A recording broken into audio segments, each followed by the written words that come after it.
Este vídeo é um oferecimento de Yamani Arts, Hikari Fandub, Nova Era Dublagens, Dream Acting, Masca Brothers e Expresso Fones. Olá, sejam bem-vindos ao meu canal Eduardo Yamani Sonoplasta, aqui na edição especial do Fast Comics. E comigo está aqui o Thiago Spycat, né, que é o dono do Crias, também de projetos interessantes, como o... O meu último projeto é o meu novo quadrinho, chama Espectros, Paralisia do Sono, um projeto autoral, uma história completa. Beleza. Tá bom, né? Que em breve a gente vai explicar, né? Então, roda a vinheta.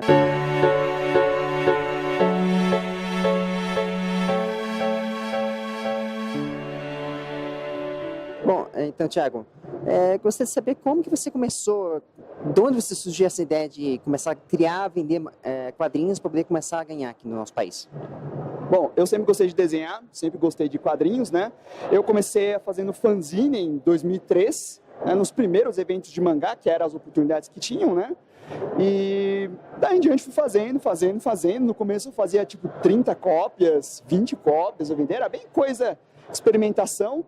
E mesmo sendo algo tão pequeno assim, vendendo para 20 pessoas, 10 pessoas, né?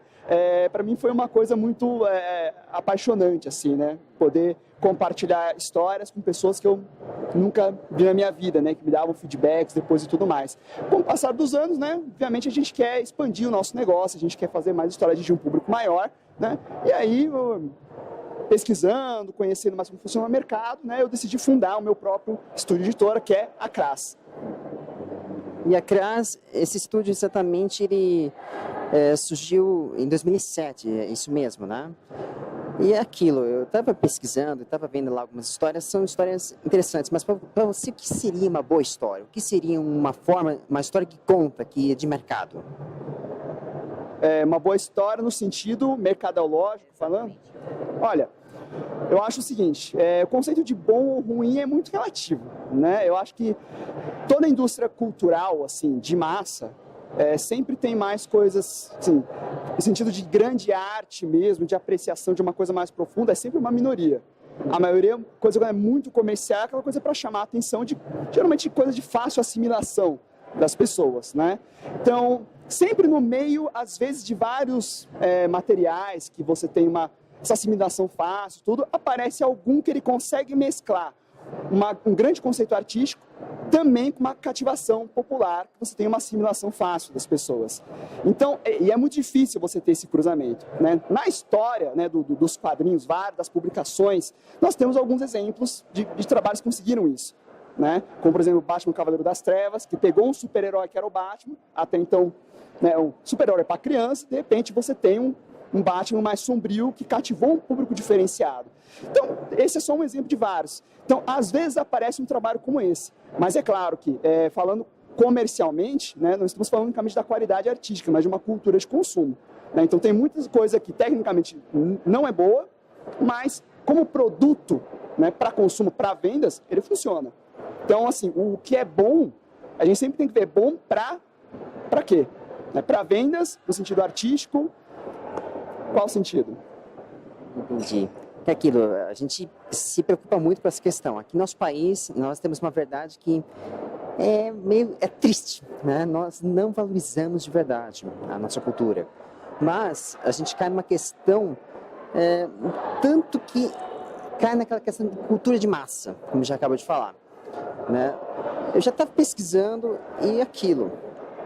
O consumo, o mundo das artes deveria ser mais valorizado, deveria não obter leis, mas poderia estar tendo alguma forma de investir, né? O que você acha dessa possibilidade? Olha, eu acho assim, a arte é uma coisa que qualquer país que investe nas artes, seja na música, seja no desenho ou até nos quadrinhos, a Coreia, no momento percebeu que quadrinhos eram um caminho para trazer as pessoas para a leitura, e eles começaram a investir em cima, os manhwas, né? Hoje eles são uma das grandes potências na Ásia de produção de quadrinhos, né? Aqui no Brasil a gente tem um problema que você tem uma grande porcentagem de analfabetos aqui, né? E a nossa educação está catastrófica, está cada vez pior. Então, infelizmente, o que a gente vê hoje não é uma coisa de agora, É um legado de décadas e décadas de uma educação cada vez pior, na consequência da política, das próprias maneiras como a comunicação conduziu, né, a massa. Então são várias coisas que levaram a isso, né? Eu acho que mesmo se houvesse alguns grandes projetos de incentivo à cultura, de lei, não é de uma hora para outra que você muda um cenário como esse. É uma coisa de, no mínimo, 10 anos para você começar a ver um efeito, né? E nós, como autores, eu, pelo menos como autor na minha história, já vi que não dá para esperar de cima. Não dá para esperar uma grande empresa, um investidor vir, que isso é legal, vou investir, né? Não dá para esperar também auxílio governamental, né? Muitas áreas artísticas começam a gerar uma produção mais considerável por iniciativa dos próprios artistas.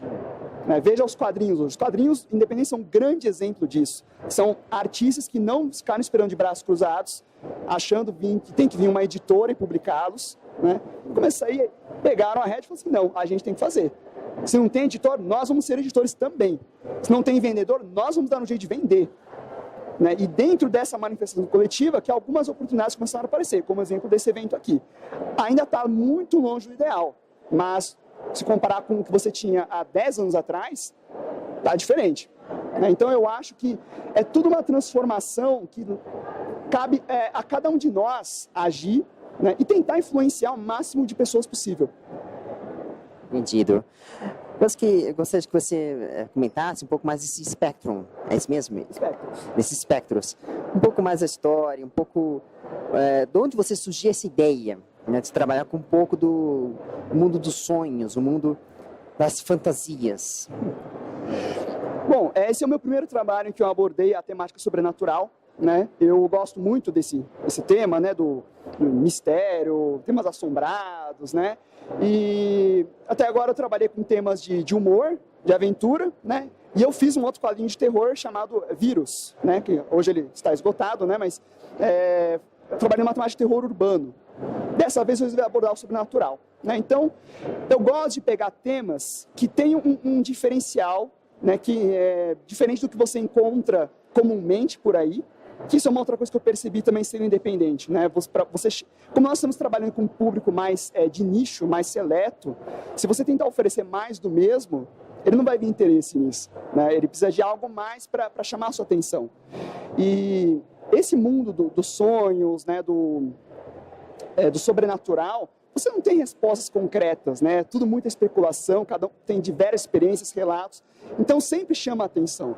Né? Então, por eu gostar do tema, entender esse respeito, né, e ter ideias para compartilhar, eu usei isso como plano de fundo para a minha história. Interessante. Ou seja, você fez uma pesquisa antes, você deu uma pesquisada, por exemplo, de Sigmund Freud, de algumas outras assuntos que abordam esse mesmo universo. E o Rock Show, por exemplo, aborda isso. Né? Aborda, o Supernatural também faz isso. Você procurou investigar um pouquinho de cada coisa para poder criar essa história?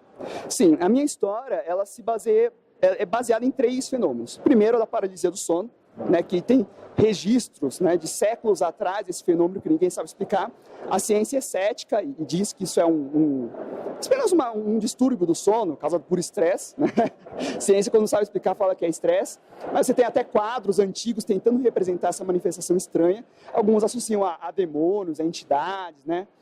O segundo grande fenômeno é a viagem astral, né, que você tem já grandes pesquisas, né, no caso do trabalho do Valdo Vieira, que ele dedicou a vida dele às pesquisas acerca da viagem astral, que, né, segundo ele dizia que isso revela muito sobre quem nós somos, para onde vamos, né, de onde viemos, né, o que realmente é o mundo, né, e acho que ele é o dono de das maiores instituições de pesquisa das viagens astrais.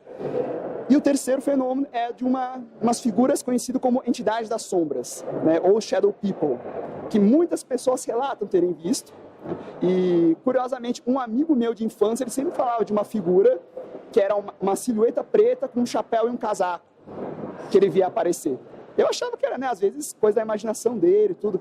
Só muitos anos depois, com o surgimento da internet, que eu vi várias pessoas relatando sobre essa mesma figura. Então, eu sempre penso que essas coisas não é possível que é um delírio coletivo comum que todas as pessoas têm.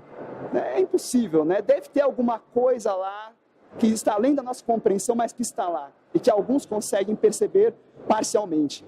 Então, baseando-se nesses 3 pilares, é que eu desenvolvi a história da Spectros. Interessante, interessante. Ou seja, essa Shadow People, você está falando que existe alguma conexão, existe algo além do que possa ser sobrenatural, vamos dizer assim. No mundo astral, você está falando isso? Então, algumas pessoas relatam aparições assim, à parte, né? Mas existem outros que relatam uma certa, como posso dizer, ligação entre os 2 fenômenos, né? A paralisia do sono e o avistamento dessas entidades. Eu nunca ouvi falar de ninguém que tenha dito que essas entidades fizeram algum mal, alguma coisa, mas você tem essas relações. E as experiências de viagem astral são as mais variadas possíveis. Tem pessoas que dizem que vão para outra dimensão, tem pessoas que dizem que passeiam pelo mundo, né? Tem um caso de muito famoso, de uma mulher, não me recordo o nome agora, que ela disse que ela, quando fazia as viagens astrais, ela ia para uma biblioteca específica, lia livros, e o volume de conhecimento que ela tinha era impossível de uma pessoa em vida ter acerca disso. Não era impossível uma pessoa ler tudo aquilo. E ela dizia que ela lia através da viagem astral também. Então, assim, os relatos são os mais variados possíveis, né? E acho que isso que atiça a nossa curiosidade. E principalmente pelo fato de, segundo esses estudos, qualquer um pode realizar a viagem astral. Então, eu acho que é um tema que pode cativar bastante gente e gerar muita curiosidade. Então, é uma coisa fantástica. Eu já imaginei e já acredito nessa possibilidade. Às vezes eu sonho com isso, né? É uma curiosidade própria, né? Que às vezes, quando a gente sonha, acaba desacordado, entrando em modo, vamos dizer assim, não é modo exatamente do modo do sonho, mas em um modo específico do sonho, você acaba viajando para outros lugares, astralmente, né? E acaba até mesmo criando o próprio universo. Isso, você já sentiu já passou por essas experiências assim? Olha, eu já passei por experiências estranhas, desde lugares que eu... É semelhante ao déjà vu, não sei qual é a melhor maneira, não sei qual é, déjà vu, né? De você já ter a sensação de que você foi para esse mesmo lugar, né? Só que no meu caso, eu lembro que eu vi aquele lugar enquanto dormia, né? E curiosamente, eu sabia qual caminho seguir. Eu vou dar um exemplo. Por exemplo, eu nunca fui para uma certa cidade e eu tenho que chegar até um lugar lá dentro. E eu simplesmente acerto o caminho na primeira, sem ver mapa, intuitivamente, depois de ter essa sensação. Né? Então, eu falei, como é que eu sabia de tudo isso? Eu não sei, só sei que eu sei, de alguma maneira. Né? E me vem a sensação estranha de que eu já vi isso e foi num sonho. E aí me cai, será que foi um sonho mesmo? Ou será que de alguma maneira houve algum tipo de projeção? Né? E me deu esse senso de localização. Então são algumas das experiências particulares assim, que também me deixam bastante intrigado, assim, me fizeram ver um pouco a esse respeito. Interessante. Bom, para poder finalizar, vou fazer um rápido bate-bola, né?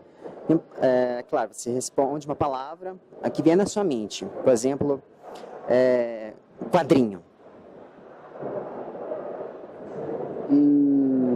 Linguagem. Literatura. Obrigação. Artes. Liberdade. Telecomunicações. No sentido de você conseguir cativar a história, né? De cativar o público. Ah, tá. Objetivo. Beleza. E para poder finalizar, sonho. Projeto de vida. Beleza. Bom, eu vou pedir para você divulgar o seu canal, divulgar o CREAS, que seria interessante, vale a pena. Bom, para quem não conhece, acesse meu canal, chama CRAS Conversa Oficial, né? Que a CRAS é o mesmo nome da editora estúdio, né? Lá eu falo sobre a profissão desenhista, eu mostro quais são as aventuras e desventuras desse meio, né? Apresento materiais, técnicas, falo bastante sobre esse assunto. Então, se você gosta de desenhar, né, seja com o intuito de tentar ser um profissional, ou mesmo por hobby, pode ser uma boa pedida para você. Né? A gente trabalha muito com humor também para tornar as mensagens mais agradáveis, mais descontraídas, e eu acho que você vai gostar. Então, se inscreve lá. Beleza. Então, aqui, eu vou deixar aqui na descrição, aqui embaixo, na descrição do link desse vídeo, os links que ele citou, mas os links do Yamane Arts, o grupo que me ajudou aqui para poder estar aqui, divulgando esse maravilhoso evento, espetáculo, e também eu faço questão de divulgar esse cara que tem um talento, tem um projeto incrível, vale a pena vocês conferirem. Então, a gente se vê até a próxima, a gente vai se vendo até a próxima.